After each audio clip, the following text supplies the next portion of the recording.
Já, þeir að horfa á Reykjavíkur fréttir sem þáttur borgarstjórnarflokks sósíalista hér á Samstöðinni og ég heiti Sanna Magdalena og með mér í dag hún Ásta Dís og við ætlum svona að ræða skólastarf, stöðu ungmenna, taka smá spjall það og til þess komin Þórunn Einarsdóttir sem að starfar í framhaldsskóla og ætlar að ræða við okkur þessi mál. Takk fyrir að koma.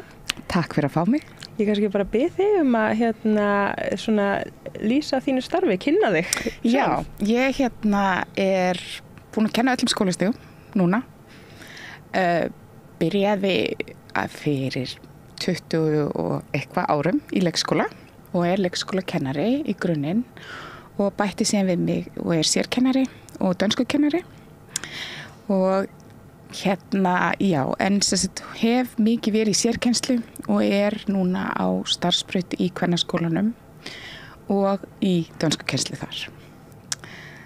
Þannig að skólamál eitthvað sem brennur mikið á mér og hefur gert alla tíð. Fyrir þau sem kannski viti ekki alveg starfsbraut, getur aðeins útskýrt hvað felst í starfsbraut? Já, það fyrir ungmenni frá aldrinum 16, þau fá að vera hjá okkur til 20, 4 ár, með einhvers konar skilgreindar fatlanir. Það alls konar, það allt frá því, það eru starfsbrautir í öllum framhaldsskólum nema Vestló.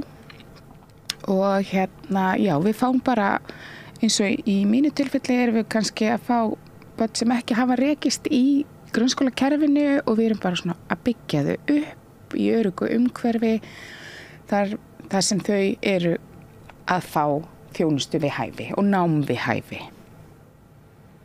Bara koma svona, gefa byr undir báða vængi eins og við segjum. Það hljómar ótrúlega spennandi þannig að þá hafið þið kannski svolítið meiri tíma að gefa ykkur með þeim heldur en aðrir fleiri skólakerfisins hafa. Já. Og bara í miklu samstarfi við foreldra og bara allt námið einstaklingsmiðað og það bara virkilega vel gert á þessum starfsbrautum þar sem ég þekki til og mikil fagmennska já, það bara eins og hjá okkur við með samtal 60 ára reynslu þessar, meira örugglega og við með umsjón kannski með 4 nemendur í umsjón. Þannig að þetta töluvert annað landslag heldur en í grunnskólanum. Ég heyri það. Sem betur fer. Núna var nýlega ákveðið að máltíðir verða gjaldfrjálsar í grunnskólum landsins sem við sósíalistar við fögnum. Það eitt af stefnumálum okkar í menntamálum, þannig að ánægjulegt að sjá það verða veruleika og það hefur verið umræð hvort það eigi ekki að innleiða þetta inn í framhaldsskólana til barna sem 18 ára yngri og það hefur komið fram. Hefur ykkur umræða, nú sé ég þetta fyrst í fréttum, Ásmundur Einar Daðason, barnamálaráðherra, að setja þetta fram. Ég bara dálítið forvitin að vita kannski hvernig kennarar og starfsfólk skóla, hversu mikið það einhvern veginn hluti af samtalinu næstu skref innan veggja skólans eða hvort að þið séu líka bara heyra eitthvað utanfrá og bara já, ok, þetta kannski að fara að vera að veruleika? Ég heyri þetta í fyrsta skipti og ég persónulega mjög hlynnt því að þau fái, ég held þetta sé fyrir mér svo margir fletir á þessu. Fyrir mér þetta fyrst og fremst að vera vel nærður eitt af þörfum okkar. Öruggt húsnæði, góð næring, umhyggja og svo framvegis. Það að hafa aðgang að góðri næringu, góðri máltíð á hverjum degi ætti að vera eitthvað sem væri sjálfsagt fyrir okkur öll. Sama hvar við erum. Það bara ekki þannig. Og ég hef gegnum minn tíma sem kennari oft hort upp á mörg börn borða núðlusúpur í hádeginu í 10 ár. við hljótum öll að vera sammála að núðlusúpa ekki góð næring sem stendur með manni í amstri dagsins og þessi börn og ungmenni eiga mjög langa daga og með tómstundum alls konar lífið þarna líka fyrir utan veggi skólans og þannig að mér finnst skólinn sem stoðþjónusta í samfélaginu eigi þá að vera stoðþjónusta alla leið og þá ég ekki endilega að tala að kennarar sjáu þetta, heldur fagna ég því mjög að það komi núna gjaldfrjálsar máltíðir vegna þess að þetta líka einnig mikið jafnréttismál og þetta með þriðju vaktina sem svo mikið búið að tala undanfarið. Ég held að í langflestum tilfellum lendi þessi nestismál á mæðrum. Og mæður þessa heims eru bara nógu þreyttar fyrir og verandi kannski með mörg börn á heimilinu að því það þarf að nesta fyrir kannski allan daginn og þó að þau fái eina máltíð í skólanum þá þarf samt nesti fyrir hádegi, það þarf nesti eftir hádegi, það þarf eitthvað snarl fyrir æfingu eða tónlistarskóla. Þannig að þú veist, bara þessi eina máltíð getur gert ótrúlega mikið en hún leysir samt ekki allt. Ég myndi vilja sjá ávaxtastund á mótnana, ég myndi vilja sjá hafragraut og þannig að þau getur valið sér. Það komið sumstaðar en það bara ekki allstaðar og það eiginlega vandinn. Þetta þarf að vera eitthvað sem, þetta á bara að vera skilyrðislaust fyrir alla. Sammála. Af því að það alls konar í gangi í samfélaginu og ég ótrúlega þakklát ykkur og ykkar málflutningi undanfarið vegna þess að við að sjá að það að aukast misskipting, það að aukast bara eins og ég sé mjög mikið í mínu starfi að þau sem hafa ekki aðgang að einhverjum, til dæmis til þess að lesa yfir fyrir sig verkefni í menntaskóla, þau ströggla oft. Þó að ég hef verið heppin með mína drengi að við hjónin gátum aðstoðað, þá það bara alls ekki tilfellið á mörgum heimilum. Og það líka svolítið sem ég set spurningamerki við, hvort við séum líka að auka misskiptinguna í framhaldsskólum. Ég hef stundum talað það að það skipti máli hvernig samtalið tekið heima fyrir ef að þú elst upp við það bara frá frumbönsku að það talað þannig á þínu heimili, svo þegar þú ferð í framhaldsnáma þá þetta svona og það verður gaman og að ef að það ekki til staðar þessi hljómgrunnur plús að svo ekki þessi stuðningur að hlýða þér yfir heimanámi að fylgjast með, að lesa fyrir því bækur og semst allt þetta, að þá ekki með þennan grunnstuðning frá heimilinu til þess að halda þig við námið. Þannig ég hef oft bent á að ef þetta skortir, þá þetta rosalega stórt skref. Finnst það ekki? Bara, og svo þetta líka sem ég finnst vantar svolítið í umræðina, það þetta félagslega auðmagn sem bara líka orðin gríðarlega stéttskipt að einmitt eins og segir á sumum heimilum einmitt ekki ef þú ferð í skóla þegar þú ferð og þegar þú ferð í framhaldsnám erlendis og þegar þú gerir hitt og þegar þú gerir þetta en það bara alls ekki börn sem hafa tækifæri til þess og sérstaklega eftir að menntaskólinn var styttur niður í 3 ár þá rosalega mikið álag á þessum ungmennum sem held ég líka sé eitt af því við að sjá þau fara meiri kvíða, þunglindi, vonleysi, uppgjöf minni trú á sjálfu sér, minna traust á samfélagið og eins og við ræddum okkar nemendur varðandi hnífaburð og þau segja bara blákalt við okkur að þetta sé eina leiðin sem þau hafi til að verja sig. Treyst ekki lögregluna, þau treyst ekki á samfélagi kringum sig. Þannig að það líka hlutur sem við verðum að ávarpa. Man líður líka eins og sé svo mikill hraði í samfélaginu. Það einmitt, þú nefnir þetta með þessi 3 ár. þú veist, mann líður eins og bara svona almennt að þá sé ætlast til þess að hver manneskja sé bara í hinu og þessu, þú veist, þú ert að æfa eitthvað, þú ert í einhverju skipulegri stund einhverja skipulega hreyfingu, þú veist, einhvern veginn svo út að hlaupa í einhverjum gönguhóp, labba fjöll með einhverju áhugamál, hitta vini, svo þú veist, erum við öll að reyna að borða hollt ef við höfum efnað því og þá erum við kannski að elda sem tekur tíma, þú veist, það er einhvern veginn þessi hraði, sko, þú veist, 3 ár. Framhaldsskólinn. Þetta var 4 ár og kannski svona aðeins sveigjanlegra, svona einhvern veginn litið á og takir þetta bara á þínum tíma. Þú veist, þannig að sko, kannski spurningin er daldið hvernig erum við að fara á hratt bara sem samfélag og getum við eitthvað gert til að hægja á því. Þetta eru bara aðstæður fjölmargra þannig að þau eru að halda mörgum boltum á lofti og það er engin möguleiki einhvern veginn að slaka aðeins á. Það er að því að kemur svo mikið krafa einhvern veginn frá samfélaginu og þú eigir að vera að gera svo margt. Þurfir þess.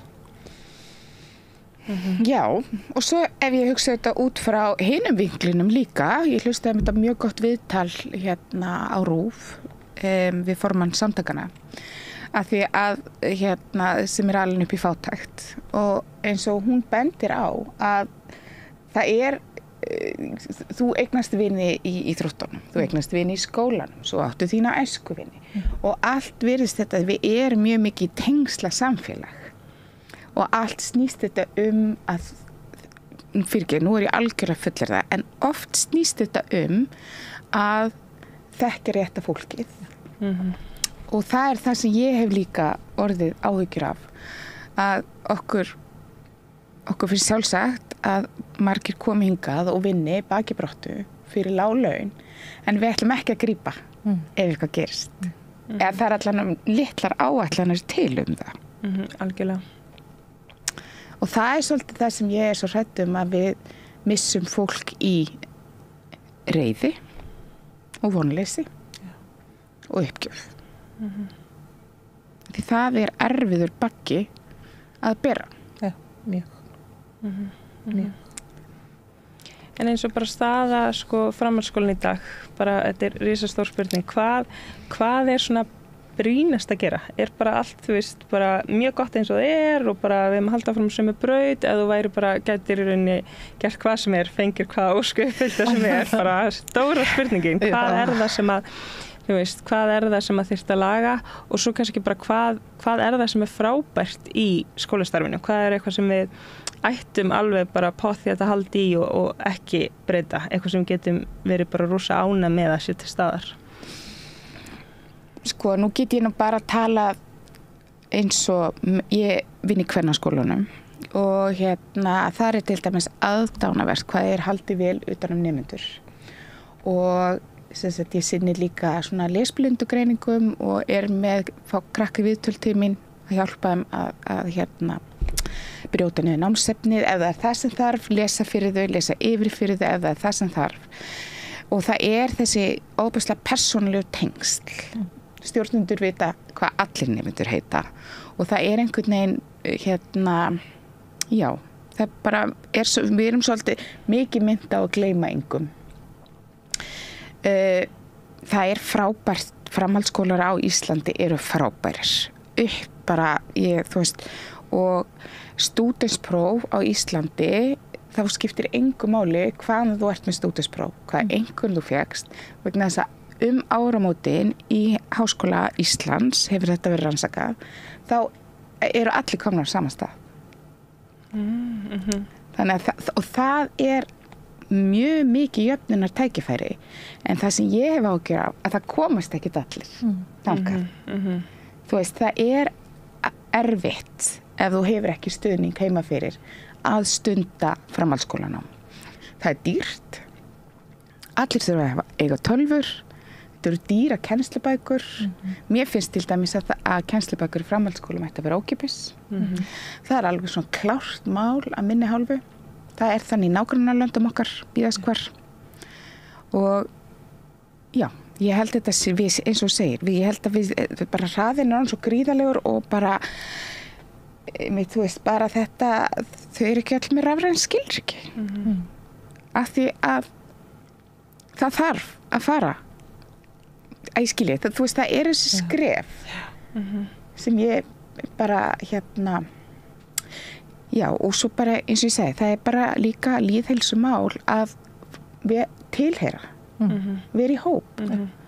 Ég að fá endurlit svona dýra Casio-vél sem ég keypti þegar ég var að byrja í framhaldsskóla.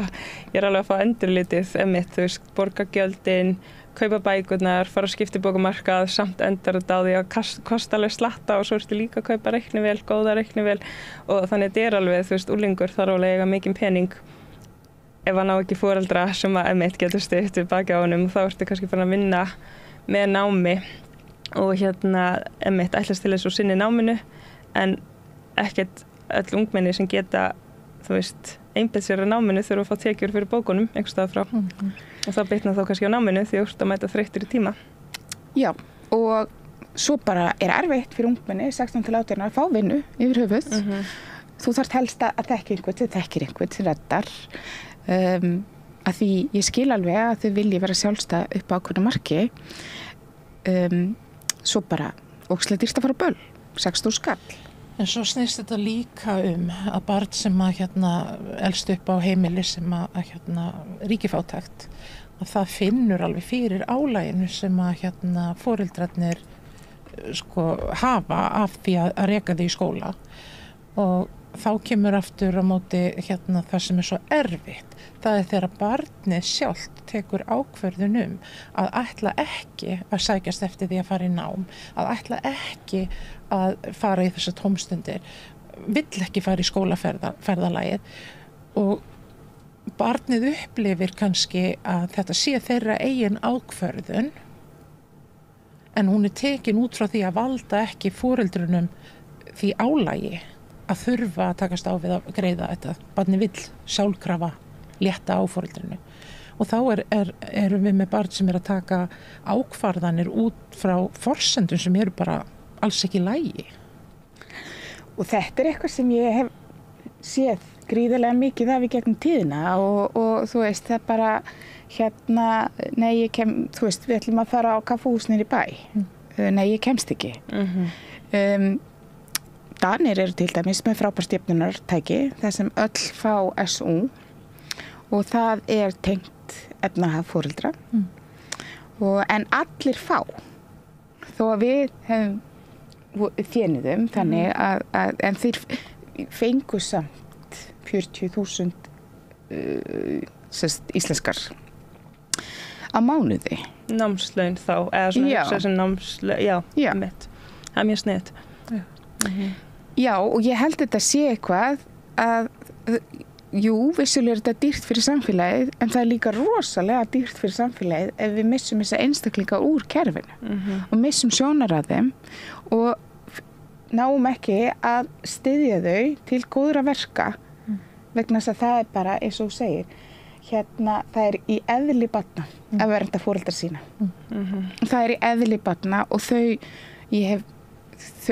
ljúga fyrir foreldra sína ef þeim þykir þess þurfa og það ekki að því þau eru lygin og heyskin, alls ekki. Þetta verndarmekanismi sem bara fer í gang hjá þeim og þau bara langar ekki að fara niður í bæ. Finnst þessi ferð vera heimskuleg og þú veist, af hverju og þó að foreldrarnir í langflestum tilfellum geti sótt styrk til skólana, þá það óbúslega þung skref að stíga.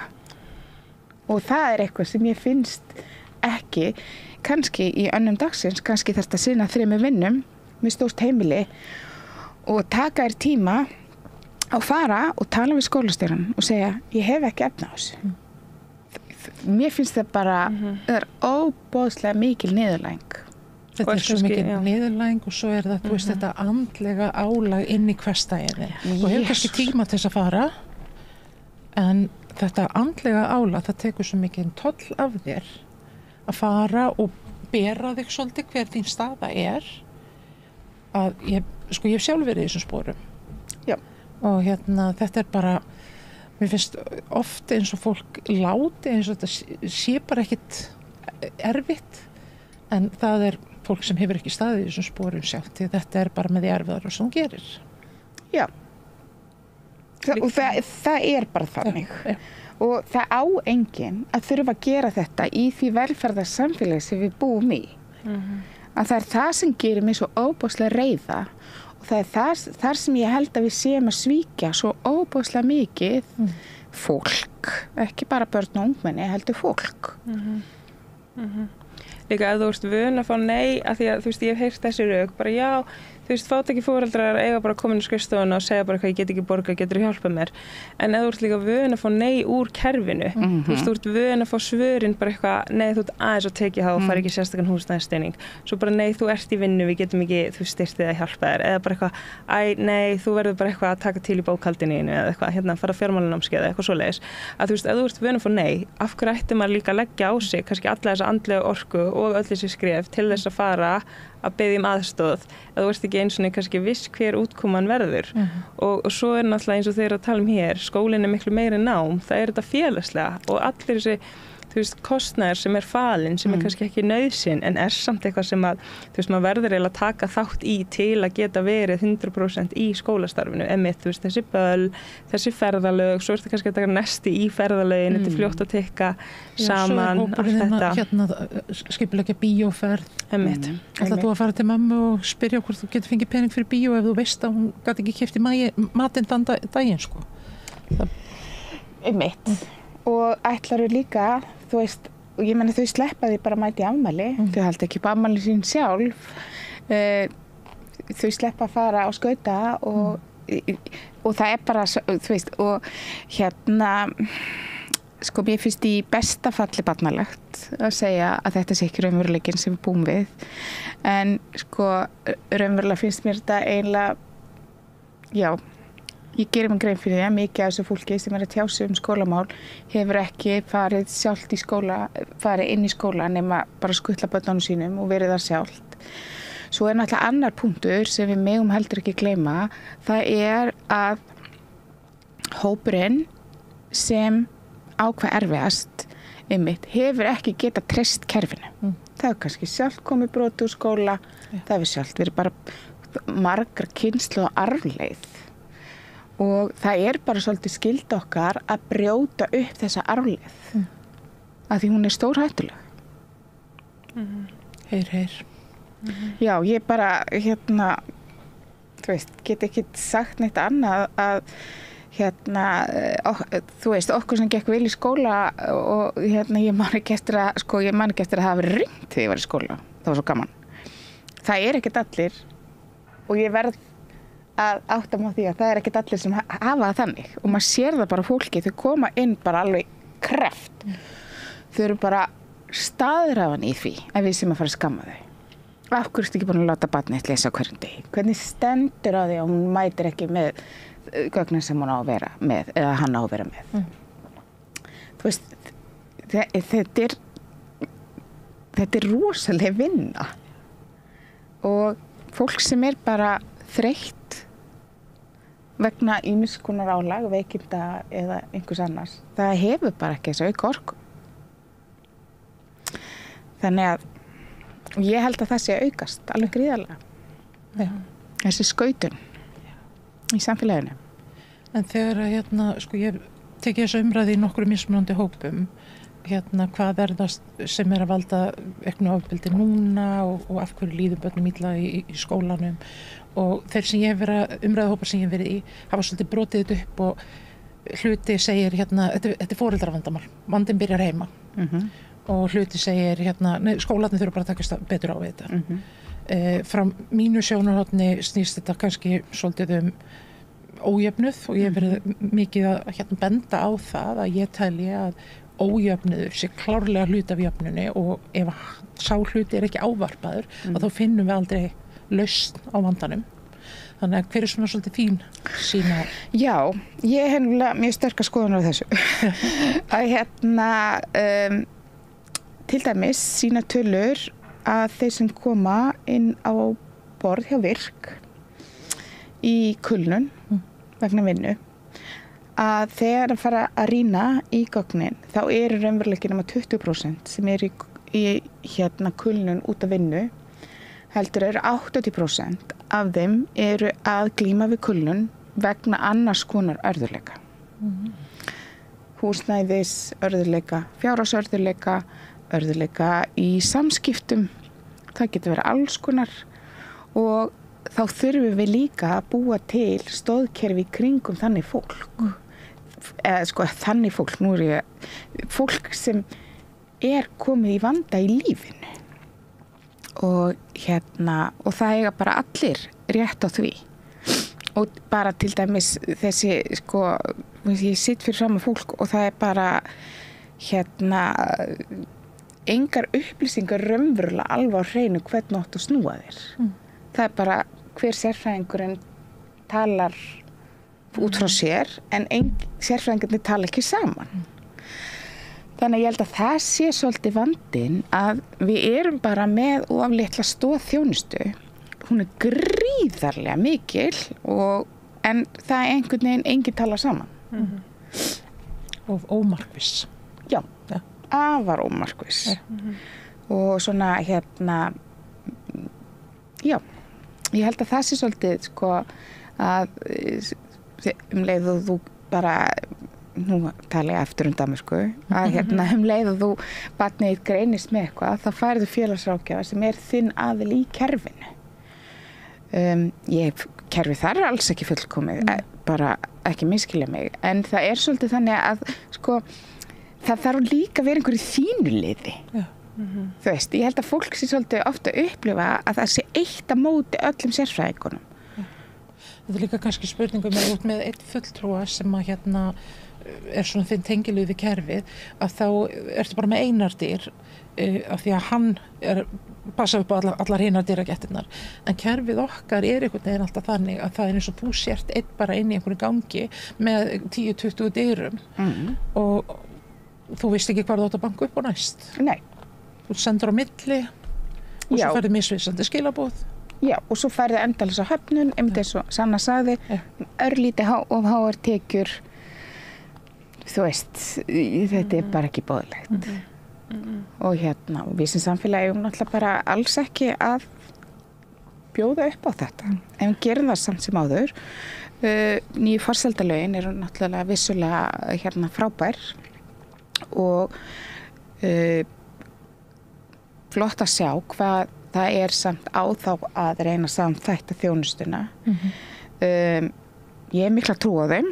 Frábært. Og ætla alveg að standa með því og ég held að þau eigi eftir að koma sterkari inn en betur má duga skal og við megum samt ekki allt svona tekur tíma og ég myndi segja að það verði 7-10 ár talað í svona breytingarfræðum takið það að kúvenda svona stóru batteri. Þannig að við megum ekkert sitja bara þolinmóð og bíða. Það bara ekkert í boði. Og já, það bara svo margt í þessu. Já. Það dýrt að vera manneskja. Já, en það ennþá dýrara ef að færðu ekki þann stuðning sem þú þarft.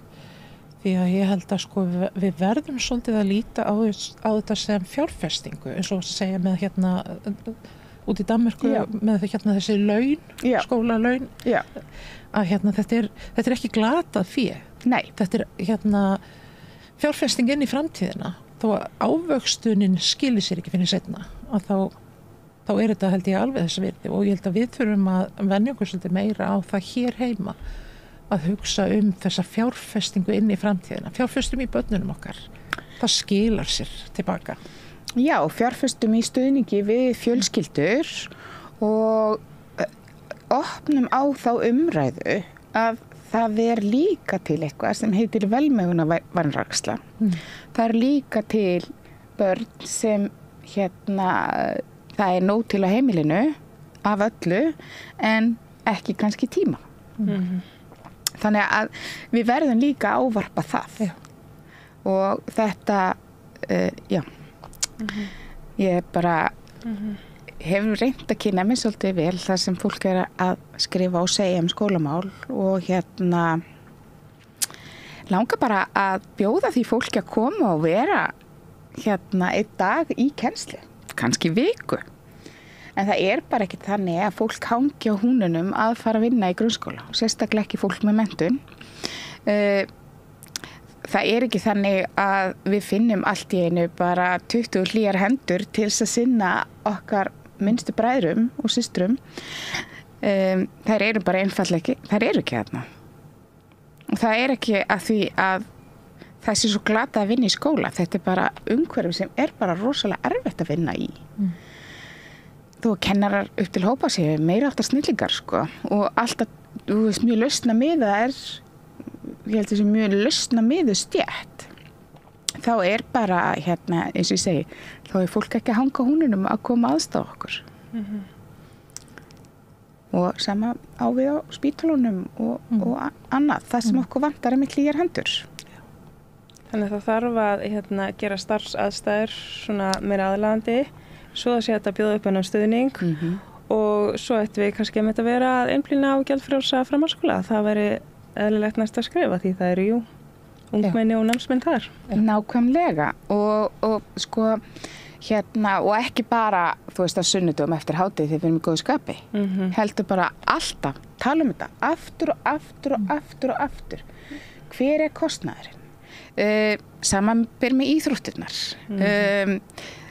Jú, flest öll félögin gefa afslátt af æfingagjöldum ef þess þykir þurfa en þú þarft á sem foreldri að biðja það enn og aftur ábyrgðin á þér svo kostar gallinn og svo farið að keppa í Vestmannaeyjum og Sauðárkróki og út allt og það rosalega dýrt það líka erfitt við höfum svolítið ávarpað þetta í grunnskólanum líka að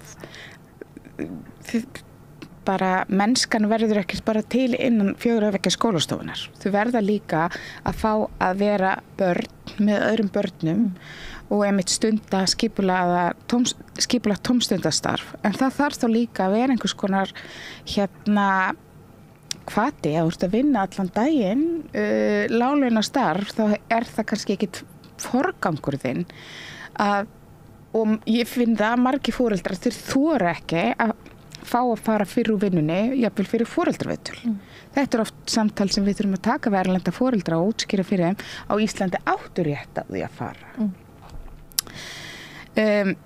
Og sama með íþróttirnar og tómstundirnar. Það þarftu að bruna heim úr vinnunni í eða taka strætó til þess að sækja barnið af æfingum. Nú hafa með tölur sýnt fram að það að færri börn foreldra af erlendum uppruna halda áfram í skólakerfinu á Íslandi.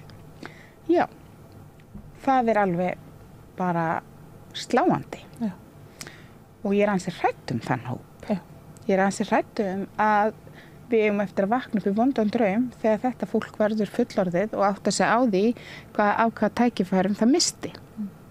Vegna þess að þau nutu ekki sömu forréttinda og aðrir.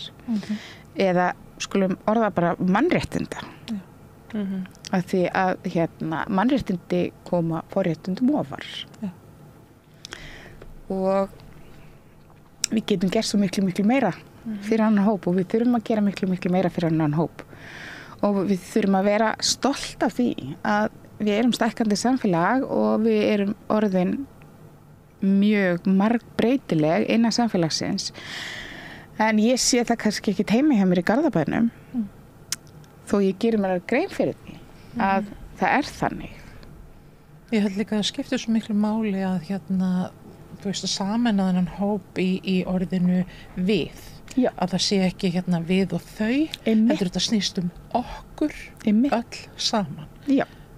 Þannig gerum við þau hluta af samfélaginu og ég held að það sé mjög mikilvægt bara upp á framtíðin að gera því að eins og ég les úr því sem ég að sjá í fréttum að þá það oft mikil reiði sem fylgir því að uppgöta að öll þessi mikla vinna, þessi lágu laun og eins og þú segir að hafa mist af tækifærinum kannski af því að foreldræðinni voru erlendum bergibrotin, það kemur fram í svo mikil reiði og þá spurningi hvað verður þá reiði, við höfum séð dæmi það. og þess vegna held ég að skipta svo miklu máli að við séum samfélag í merkingunni og hættum að nota orðin við og þau. Já, og ekki bara nota inngildingu, það orð á tildum. Heldur nota það, vinna með það, ávarpa það og finna leiðir hvernig við ætlum að gera þetta. Ekki bara að þetta sé fallegt hugtak sem við öll viljum starfa og hafa í umhverfi okkar, heldur að þetta sé raunverulegt. Okkur finnst mikilvægt að því að nú eru framhaldsskólar ekki á sveitarstjórnarstiginu en okkur finnst bara í starfa okkur sem borgarfulltrúar, það er ekkert okkur óviðkomandi sem tengist þessu samfélagi, stöðu ungmenna, þau eru að byrja þarna mörg 16 ára, þeir eru ennþá ungmenni koma beint úr grunnskólanum, hvernig er að fara úr grunnskóla í framhaldsskóla, þannig að okkur finnst mjög mikilvægt að bara svona ræða opið þetta og hvað það er sem þurfa að hafa í huga. Algjörlega, og reglulega fáum við fréttir brottfall og hvað svo? Svo sett aðgerðarhópur og hvað svo? Hvað verður þessi einstaklingar sem detta út úr skólum 16-17 ára, 18 ára. Þetta stækkandi hópur og fólk sem þarf að fara á örorku vegna andlega vanlíðunar. Og ég held að það sé líka einmitt þetta að tilheyra er frumþörf. Og að detta út úr öllu samskiptum við vini og annað er bara lífshættulegt. Ætla ég að leyfa mér að fulla það. Við þurfum að ávarpa þetta því að það er okkar að skapa rými í samfélaginu fyrir þann hóp sem hefur ekki náð að fóta sig. Nákvæmlega. Einmitt. Og skapa rými getur þýtt svo ótrúlega margt en er bara svo ótrúlega mikilvægt. Og það eru úrræði sem hafa sýnt sig að eru mjög nauðsynleg eins og bara svona frístunda athvörf fyrir ungmenni en það bara, og sérstaklega ungmenni með tilfinningavanda, en það er alltaf verið að skera niður. Og það sem komir rosalega mikil þekking á þessum flokki og það er óbúslega mikið af flottu fólki sem vinnur við þetta en þau segja bara, ég bara fæ ekki meiri pening til að ráða meira fólk og ég ræð ekki við nema ekki smarga. Það er líka oft sem að fjármagni, það er svo mikil óvissa, kannski hver einustu áramót er óvissa hvort þú hefur vinnu áfram að því að þú ert að bíða eftir hvort að fjármagni skili sér inn í starfið, þannig að það er alls konar svona óvissu þættir sem maður mætti taka betur á. Já, bara klárlega. Já. Og þetta, að við getum ekki, einmitt þetta og það er líka bara fyrir fólk sem er að við vinni í þessu, veit ekki hvort það hafi vinnu eftir ár, það er náttúrulega bara þingri tárin tekur að hugsa það, sko. Mér finnst það mitt sérstaklega einkenna svona unglingastarf. Já. Það virðist alltaf einhvern veginn vera bundi bara til eins árs og svo sértu bara í svona hálfgerðu limbói. Já. Fram að næsta samningi. Já. Og ég bara skora á alla sem hafa efna á að kaupa mat fyrir börnin sín og að fá máltíðirnar gjaldfrjálsar, að láta þá peningin fara í það gríðarlega mikla góða starf sem unnið er oft af sjálfboðaliðum til þess að vernda og hjálpa fólki. Og þetta svo heyri ég, þetta bara einhver reglífasamtök, þetta endalaus hít og þeir vilja bara meira og meira og meira. Nei, þetta ekki endalaus hít og þetta ekki fólk sem að gera þetta í gróðrarstarfsemi. Skulum alveg átta okkur á því. Það er enginn að sinna þessu að því hann ætlar að fara hlæjandi út í banka. Það er bara ekki þannig. Og þú lifir ekki á hugmyndafræðinni einnig saman? Það er bara líka þannig.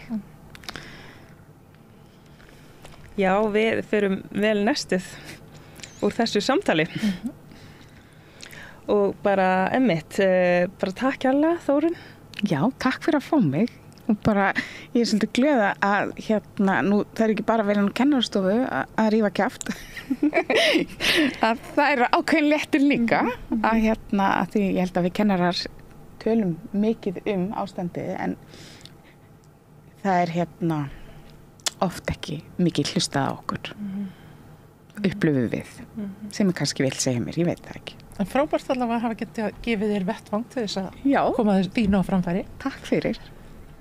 Og næsta okkur inn í okkar störf. Algjörlega.